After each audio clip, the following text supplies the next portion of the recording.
الحمد لله رب العالمين والصلاة والسلام على سيدنا محمد وعلى آله وأصحابه أجمعين. Барлык мактаулар һәм улуглаулар җирләрне һәм күкләрне юктан бар кылып, шушы җирләр һәм күкләр арасындагы барлык тереклекне юктан бар кылучы Раббыбыз Аллаһ Субханаһу ва Тәгаләгә хәмд сәнәләребез булып, шушы җирләр һәм күкләр арасындагы тереклекнең акыл ияләренә пәйгамбәр һәм рәхмәт буларак иңдерелмеш Пәйгамбәрбез Мухаммад саллаллаһу алейхи ва сәлләмгә күңел түрләребездән чыккан салават шәрифләребез ирешсә иде, һәм аның гаиләләренә һәм сахабаларына. Аллаһ Субханаһу ва Тәгалә җәмәгать ахиратны яралтты, җәза бирү урыны илтеп, һәм бу дөньяда кылган гамәлләрнең нәтиҗәсе буларак кемнедер җәзага тарту, кемгәдер савабына бәрабәр инде ниъмәтен бирү өчен һәм бу дөньяны Аллаһ Субханаһу ва Тәгалә яралтты инде сынау урыны итеп. Һәм шушы дөньяда булган күп сынауларның берсе ул инде теге минбәрләрдән күп яңгыраган тема, ул да булса мал мөлкәт буларак җавапчылык. Һәм бу хакта инде күп әйтелде, күп сөйләнде, ләкин мин бүген инде бу минбәрдән әйтәсем килә, мал мөлкәтнең җавапчылыгы хакында әйткәндә бер мөселманнар арасында хаталы фикер бар, әле көннәрдән бер көнне ничектер мал мөлкәт турында сөйләшкәндә bir шундай мөселманнар арасында хаталы фикер ишетелде. Ул да булса байлык ул кеше өчен сынау, хәерчелек ул сынау түгел дигән. Һәм күп кеше хәерчелекне хаталы рәвештә нишләптер менә изгелек белән тиңдәшли. Ләкин бу булай түгел. Җәмәгать ни өчен дигәндә, Аллаһ Субханаһу ва Тәгалә күп нәрсәләр белән кешене сыный бу җир йөзендә, һәм шушы сынауларның берсе җәмәгать ул хәерчелек. Хәерчелек ул байлык кебек үк, байлык та әгәр дә мал мөлкәткә дөрес мөнәсәбәт булмаса, байлык та ул сынау, ләкин хәерчелек тә ул сынау. Һәм моңа дәлил итеп Аллаһ Субханаһу ва Тәгалә кешене бу җир йөзендә нәрсәләр белән сынауны санап узганда, Аллаһ Субханаһу ва Тәгалә Коръәни Кәримдә бу хакта әйтте: "Аузу биллаһи минаш шайтанир раҗим, лияблуаннакум бишайъин минал хауфи вал җу'i ва нақсин минал амвал."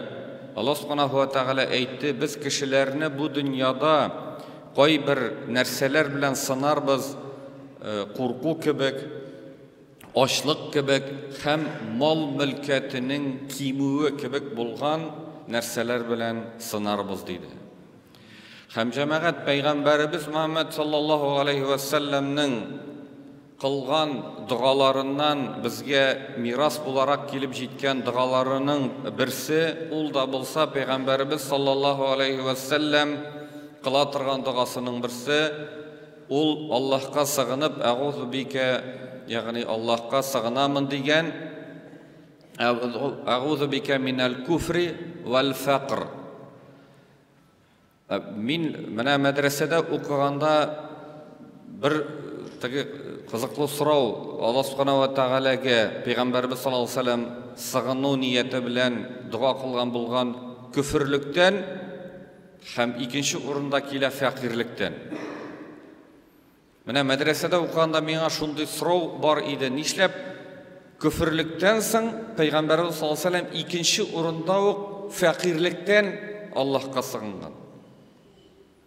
Күфрлек бит инде ул мөселман өчен иң куркыныч нәрсә. Мөселман кешесе өчен күфрлектән дә куркыныч нәрсә була алмый.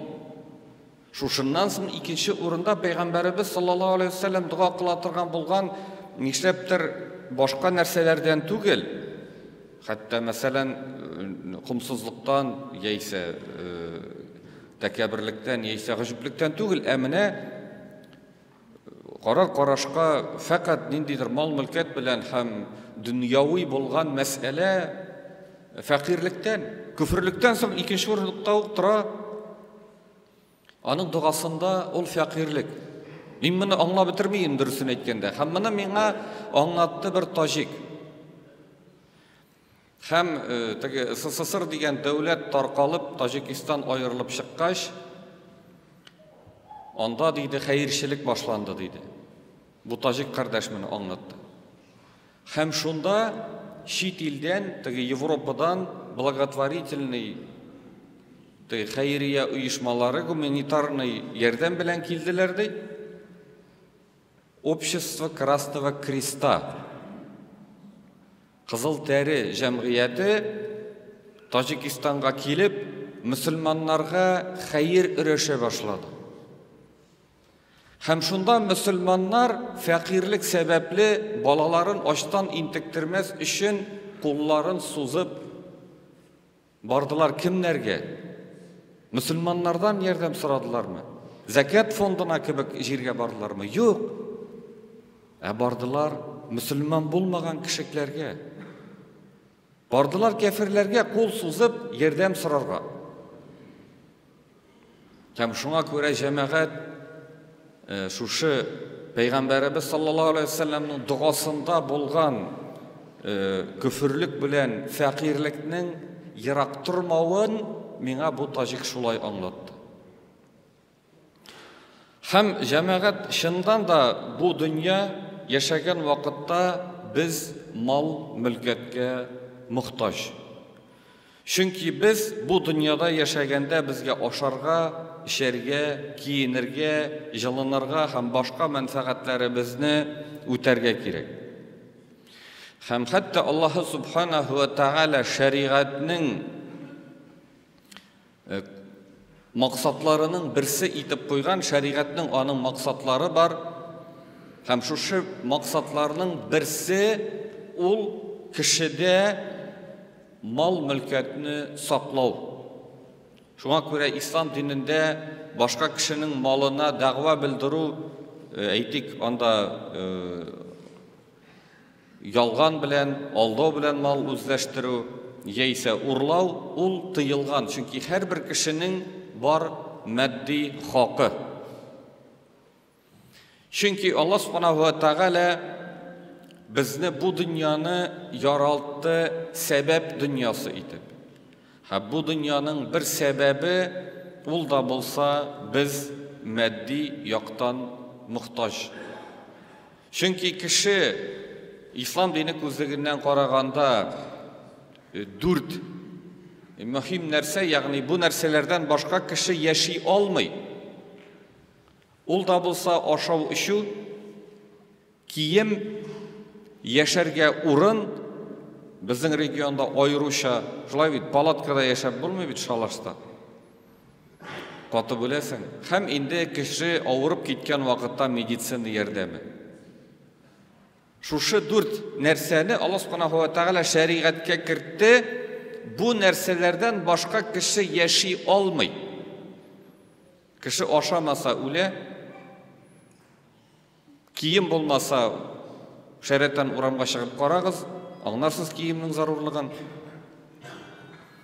Шулай ук, мәсәлән, торырга урын кешегә кирәк, яшәргә урын, һәм инде медицина ярдәме берәр кеше авырып китсә. Моннан соң әлбәттә зарурият өлкәсенә кергән мәнфәгать бар. Ул да булса, мәсәлән, әгәр дә яшәгән урыгызда бәдрәф булмаса, кеше үлүен үлмей, исән кала. Ләкин ул уңайсызлык тудыра. Без яшәгән регионда айруча. Һәм өченче урында тора ул истихсан дип атала, ягъни тормышны яхшырта торган гамәлләр. Мәсәлән, свияга холодильниге өеңдә булса, продуктны сакларга урын бар. Ләкин теге 2 метр биеклектәге холодильниклар бар, хәзер двухкамерный, яймә аның яртысы морозильник, яртысы ансы булса яхшырак хуҗабикәгә. Шулай бит, теге саморазмораживающийся. Булса истихсан була. Иң мөһиме җәмәгать.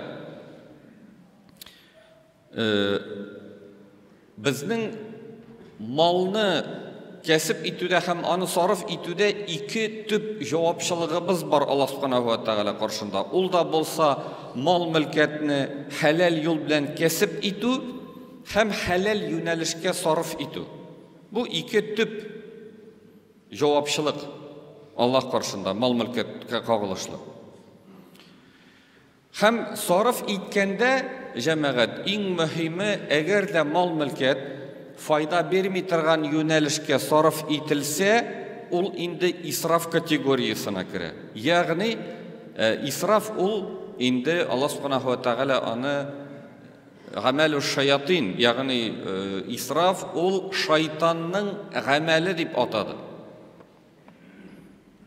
Аны билгеләү җиңел, әгәр дә без кулланган мал-мөлкәт кешегә бернинди дә файда бирми икән. Әгәр дә файдасы юк икән, димәк бу исраф. Кайбер вакытта ул әле хәтта зарар да булырга мөмкин.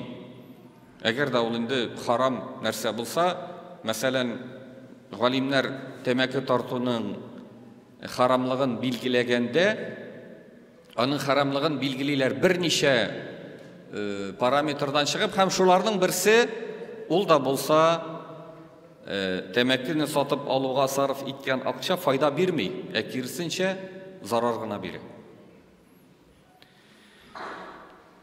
Һәм шул ук вакытта җәмәгать Аллаһ Субханаһу ва Тәгалә безгә биргән барлык нигъмәтләрдә, бу барлык нигъмәткә дә кагыла, мал-мөлкәткә генә түгел, ул да булса менә шөкер итү нәрсә ул дигәндә, шөкернең бар ике төрле билгеләмәсе, алар бер-берсенә каршы килми, һәм шушы шөкер итүнең бер билгеләмәсе ул да булса инде Аллаһ Субханаһу ва Тәгалә безгә биргән барлык нигъмәтне Аллаһка гыйбадәт кылуга, Аллаһка якынаюга куллану. Чөнки Аллаһ Субханаһу ва Тәгалә бу дөньяда булган барлык нигъмәтләрне шуның өчен бирде дә. Һәм шул исәптән мал-мөлкәтне. Һәм шуңа күрә җәмәгать мал-мөлкәткә дөрес мөнәсәбәт булганда, ул мөселманга бирә инде Аллаһка якынаюга мөмкинчелек. Әлбәттә, әгәр дә без аңа дөрес караш белән карасак. Алайса кайбер вакытта җәмәгать теге әзрәк мәзәгрәк булган ситуациягә килеп чыга. Бер мөселман, бу шын булган хәл җәмәгать, хәзрәт мәзәк сөйли димәгез. Шын булган хәл, бер кардәш әйтә, менә мал-мөлкәт кирәк түгел, байлык кирәк түгел, менә теге бөтенләй байлык кирәк түгел, бөтенләй бернинди мал-мөлкәт кирәк түгел, менә бурычны гына түләп бетерәсе иде. Менә бурычны түләп бетерәсе. Булай мал-мөлкәт кирәк түгел. Ул бит инде җәмәгать бурыч бит инде ул, син әгәр дә Алла сакласын ахиреткә китеп барсаң, бурычың калса бу дөньяда, аны бит инде кем дә булса түләп бетермәсә, ул өстендә кала, һәм кыямәт көнне шушы бурычлы кеше синең савабыңны сорап киләчәк. Без әйтәбез, бернинди теге матди мөлкәт кирәк түгел. Әлбәттә, әгәр дә инде байлык аркылы сынау хакында әйткәндә, байлык та сынау. Монда җәмәгать мал-мөлкәтнең үзенең булуы түгел, аңа карата булган мөнәсәбәт. Мисал өчен, Сәләбә ибн Хатима әл-Ансари дигән бер кеше бар иде, һәм ул кеше үзенең һәр даим мәчеттә булуы белән билгеле иде, һәм хәтта сахабалар аны мәчет күгәрчене дип атыйлар иде. Ләкин ул бик хәерче, бик фәкыйрь кеше иде, һәм үзенең фәкыйрьлегеннән котылу өчен Пәйгамбәрбез саллаллаһу алейһи ва сәлләмнән сорады, Аллаһ Тәгаләдән сора әле, ул миңа байлык бирсен диде. Ләкин Пәйгамбәрбез саллаллаһу алейһи ва сәлләм аны кисәтте, сиңа ди байлык файда бирмәячәк, файда китермәячәк дип кисәтте. Ләкин Сәләбә ул ант итте, әгәр дә Аллаһ миңа байлык бирсә, мин аны Аллаһ юлына кулланыр идем. Һәм Аллаһ Субханаһу ва Тәгалә аңа бирде көтү. Сарык көтүе. Һәм ул кешегә шушы көтүне көтү өчен шәһәрнең читендә көтәргә туры килде. Һәм иң беренче аның ул кешенең диннән ераклашуы булды, ул җәмәгать намазына йөрми башлады мәчеткә. Ләкин бит ул җәмәгать шайтан аның белән генә тукталмый. Көннәрдән бер көнне зәкят түләү вакыты килеп җиткәч, зәкят җыючы ул кеше янына барды. Һәм зәкят түләргә кирәклеге хакында әйткәч, ул җәмәгать үзе биргән антка хыянәт итеп, инде зәкят түләүдән баш тартты. Һәм теге зәкят җыючы аптырап инде Пәйгамбәрбез саллаллаһу алейһи ва сәлләмгә килеп әйткәч, менә шулай дип җавап бирде бит дигәч, Аллаһ Субханаһу ва Тәгалә бу кеше хакында аят иңдерде. Ни өчен? Чөнки җәмәгать игътибарлы булыгыз. Менә кайбер вакытта кардәшләр арасында да бер-берсенә менә шундый сүзеңнең шулай икәненә ант ит Аллаһ белән дип әйтәбез. Бу вакытта без нәрсә эшлибез? Без бу мәсьәләне шушы дөньяда хәл итәсе урынга бу мәсьәләнең хәл итүен күчерәбез ахирәткә. Һәм ул кеше Аллаһ белән ант итеп үзенең мәсьәләсен хәл итүне күчерде ахирәткә. Монда все, монда дебет кредит эш биткән, ахирәткә күчте. Һәм Аллаһ Субханаһу ва Тәгалә шушы хакта Пәйгамбәрбез саллаллаһу алейһи ва сәлләмгә шушы кеше хакында Коръәндә әйтте. Һәм бу хәбәр ул кешегә барып ирешкәч, инде ул кеше килде Пәйгамбәрбез саллаллаһу алейһи ва сәлләм янына зәкатны бирергә. Ләкин ни куркыныч, Пәйгамбәрбез саллаллаһу алейһи ва сәлләм бу зәкатны алмады. Алмады, Аллаһ миңа тыйды диде.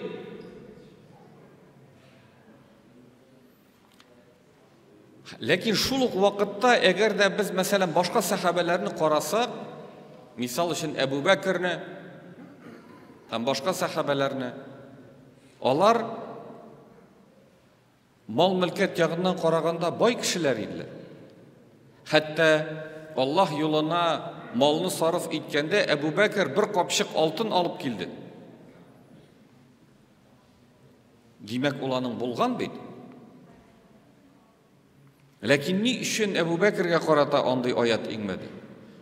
Чөнки җәмәгать эш байлыкның үзендә түгел, ә байлыкка карата булган мөнәсәбәт. Менә без Сириядә укыганда безгә шәйхләр шундый бер кыйсса сөйләгәннәр иде. Бер кеше зөһүдлек дигән төшенчә бар бит инде ислам динендә, теге аскетизм дип тәрҗемә итәләр инде аны. Ягъни бу дөньяның бөтен ниғмәтеннән баш тарту. Һәм шушы зөһүдлеккә ирешүне максат итеп куйган бер кеше изли зөһүдлекнең үрнәге булган бер кешене. Шәһәрләргә бара, сораштыра, сезнең шәһәрдә зөһүдлек кылучының өлкәсендә, зөһүдлек кылу өлкәсендә иң мәшһүр шәхес нинди ул дип, һәм аңа әйтәләр, фәлән җиргә барсаң, шундый фәлән кешене табырсың дип. Һәм буларны эзләп китә. Һәм эзләп таба, һәм әйтә, менә миңа әйттеләр. Һәм ул күргән кеше ул чыннан да хәерче була, аның хәтта яшәргә дә урыны булмый. Һәм ул аңа әйтә, менә миңа әйттеләр, син зөһүдлек өлкәсендә иң мәшһүр кеше дип. Ләкин бу кеше әйтә, юк ди. Мин түгел ди. Әйдә, мин сиңа ди күрсәтәм ди бер кешене ди. Ул чыннан да шын зөһүдлек белән зөһүдлек кыла дип, аны әйдәп алып барды, һәм килеп бастылар булар бер зур йорт каршында. Һәм шунда ул кеше әйтте, менә бу йортның хуҗасы, ул инде чыннан да шын зөһүдлек белән зөһүдлек итә диде. Һәм шунда теге кеше аптырап калды. Ничек инде бу кешене зөһүдлек өлкәсендә үрнәк дип әйтеп булсын? Менә бит ул инде йортта яши диде. Һәм шунда теге кеше аңа әйтте, әйе, ул бай кеше, һәм шушындай йортта яши, ләкин бу йорт аның күңелендә түгел. Ул йорт аның бар, ләкин бу йорт аның күңелендә түгел. Ә минем диде, бу йортым юк, ләкин мин теләр идем минем шундый йорт булуын диде. Ягъни аның күңелендә ул йорт. Минемчә бу мисалны безгә аңларга мөмкинчелек бирә ул Әбу Ханифа белән булган хәл. Ул сәүдәгәр була бит инде һәм аның мал-мөлкәте тулы бер карап баткан суда батканлыгы хакында аңа хәбәр ирешкәч, Әбу Ханифа әйтә: "Әлхәмдүлиллаһ" ди. Һәм ялгышлык чыккан икән, синең товар төялгән карап түгел, башка карап баткан икән. Синең товарың исән имин дигән хәбәр ишеткәч тә ул әлхәмдүлиллаһ ди. Һәм шунда бу сорауны бирүчеләр әйтәләр: "Менә кызык синең ди. Мал-мөлкәтең баткан дип әйтсәләр дә әлхәмдүлиллаһ, баткан димәсәләр дә әлхәмдүлиллаһ, тегеләй дә әлхәмдүлиллаһ, булай да әлхәмдүлиллаһ. Нишләп син алайсың?" дигәч, менә монда җәмәгать күренеп тора Әбу Ханифаның аның күңеле мал-мөлкәт белән бәйле булмаган. Гомумән аның әлхәмдүлиллаһ дип әйтүе мал-мөлкәт белән килеп чыккан вакыйгага бәйле түгел. Ә нәрсәгә бәйле? Ул үзенең калбы шушы мал-мөлкәткә теге батты дигәчтәген күңелендә кайгы хәсрәт юк, батмады дигәчтәген шатлык юк, тип-тигез. Кайгы да юк, хәсрәт тә юк, шатлык та юк. Батты икән, әлхәмдүлиллаһ, батмады икән, әлхәмдүлиллаһ. Ул бит әлхәмдүлиллаһ дип әйтә, мал-мөлкәткә кагылышлы түгел, ә үзенең калбының халәтенә кагылышлы. Ә мондый малда хәерлелек бар. Әгәр дә кеше малны кәсеп итә икән инде, күңелендәге тигезлек белән мондый малда хәерлелек бар. Һәм Имран ибн Хусейн аша килгән хадистә әйтелә, Аллаһ субханаһу ва тәгалә үзенең кулында үзе биргән ниғмәтнең күренүен ярата диде. Ягъни Аллаһ субханаһу ва тәгалә ниндидер ниғмәтне үзенең кулына бирде икән инде, шушы ниғмәтнең инде үзенең кулында күренүен Аллаһ субханаһу ва тәгалә ярата диде бу хадистә. Һәм җәмәгать инде безнең менә шулай ук бер сорау бар хадис: көчле мөселман ул зәгыйф мөселманга караганда Аллаһ каршында хәерлелек. Һәм монда сорау туа: көч дигән сүз астында нинди көч күздә тотыласың? Физик көч күздә тотыламы? Әйме, нәрсә монда күздә тотыла? Һәм җәмәгать, әгәр дә без бу хадисның шәрхен карасак, галимнәр аңлата, көч дигән төшенчә кайсы өлкәдә кулланылырга мөмкин, бөтенесе дә монда күздә алынган. Монда иманның көче дә күздә алынган, монда билим көче дә күзгә алынган, физик көч тә күзгә алынган. Мөселман физик яктан да зәгыйф булырга тиеш түгел. Һәм җәмәгать икътисади көч тә монда алынган. Ягъни мөселманның материаль яктан нык торуы. Сахабалар ничек булган? Шулай. Сахабалар бит җәмәгать мәчет төзегәндә кулны сузып мөселман булмаган кешедән ярдәм сорап йөрмәгән. Ә безнең халәтебез ничек? Без бит ниндидер эшкә тотынсак, жүгерәбез мөселман булмаган кешегә ярдәм сорап. Ә ни өчен? Чөнки мөселманнар без үзебез. Теге мал-мөлкәтне кәсеп итеп, аны Аллаһ юлына кулланасы урынга без үзебезнең ялкаулыгыбызны дөресен әйткәндә аклыйбыз, мөселман бай булырга тиеш түгел.